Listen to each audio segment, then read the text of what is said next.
ازيكم يا حبايبي، عاملين ايه؟ النهارده بقى كنت جايبه زيت للشعر. حبيت اشارككم يعني كده ايه.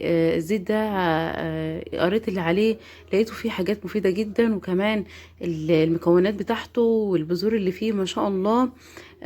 يعني كل ما اسال على زيت للشعر او حاجه كويسه للشعر اللي تساقط، وعايزين شعر قوي وعايزين شعر مش متقصف، فالزيت دي ما شاء الله ما شاء الله حسيته حلو جدا.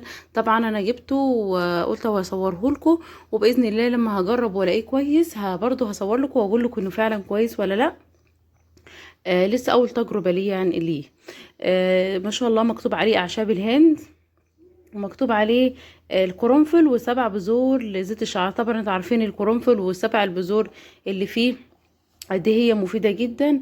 طبعا عايزاكم تعملوا لي لايك للفيديو عشان الفيديو يرتفع وناس تاني تستفيد منه، وكمان عشان كل ما انزل حاجة تظهر لكم، ولما بتعملوا لايك بيظهر لكم كل حاجة ايه انا بنزلها. يلا شاطرين كده، حطيتوا اللايك، الله يسعد قلوبكم يا رب. نصلي على النبي ونشوف بقى البذور اللي موجودة فيه. في بذر العنب، بذور العنب، وعندي بذور السمسم الابيض. طبعا انتوا عارفين اساسا يعني لما يكون في زيت السمسم اساسا لوحده ممتاز جدا جدا. وعندي كمان بذور دوار الشمس، من الحاجات الحلوه برضو، وانا جربتها كنت بستخدم زيت دوار الشمس في مع الحنه، بيخلي الشعر طري وجميل. وطبعا بذور الشيا لا غنى عنها. وعندكم كمان بذور الخيار، وعندنا بذور الرمان، وعندنا كمان بذور البطيخ. اتجمعت بقى البذور دي كلها، السبع بذور مع الجرنفل.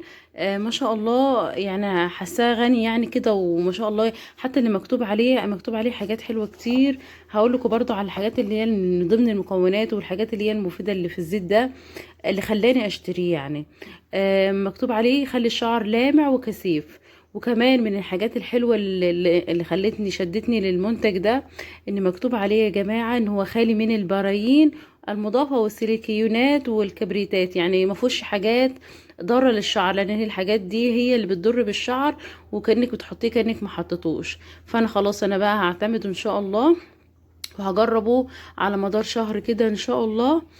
طبعا هجربه مرة واتنين وتلاتة، مش هنزل لكم نتيجته غير لما استخدم يعني شوية من الجزازة كده، ونجرب نشوفه حلو ولا لا. فانا لازم يعني ايه، انتوا عارفين اني ما بنزلش حاجة غير وانا ايه عندي مصداقية ان دي حلوة ولا لا، وده مش اعلان.